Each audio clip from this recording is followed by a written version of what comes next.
Sa inyo mga kabulogs, ito na naman kami maninira ng araw nyo. Ngayong araw nga pala ang pagpe-perform namin ng ballet dance. Kaya nakaitim kami at nakaputing medyas. Pang outfit lang ba? Para ganap na ganap. Pinapakita nga pala namin ito para makita nyo mga kabulogs, mga wala naming kwentang talent. At dito pinakita na nga ang score namin. Grabe perfect daw, sumobra pa ng 10. At next pala namin gagawin ay cha-cha, kaya nag-invento muna kami ng steps. Kung ano-ano ang pinagagawa namin. Kung mapapansin nyo, si Raymond may sariling mundo. Hindi namin alam, nagtatampon na pala sa amin. Paano kasi gusto niya daw mag-tumbling.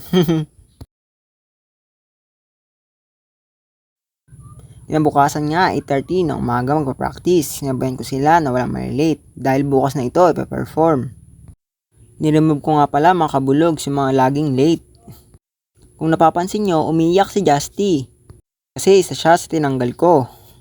At syempre, dahil nga kakabulogs natin, di natin siya matitiis. At ito na nga ang resulta ng 2 araw naming practice. Panoorin nyo.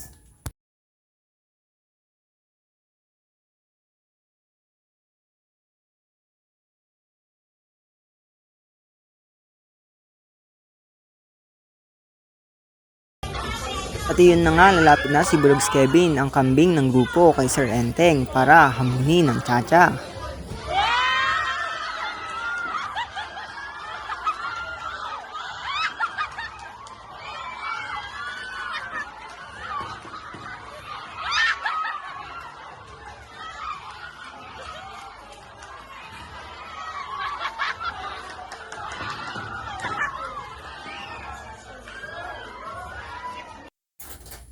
Shoutout nga pala sa kapatid ko na si Jairus ng grade 7. Kinuha ko yung step ng sayaw niya. Mapapansin nyo na si Bulogs Raymond, napapasayaw natin kahit mahina ang signal niya. At si JR, kahit matangkad, suwabe sumayaw. Huwag kayo mag-alala mga kabulogs, next upload naman magagala tayo at mag-food trip. Horror challenge. At pa-challenge na rin sa inyo. Kaya, supportahan nyo kami dahil marami pa kayong aabangan. Masaya to! Nga pala, don't forget to follow and subscribe. Babush!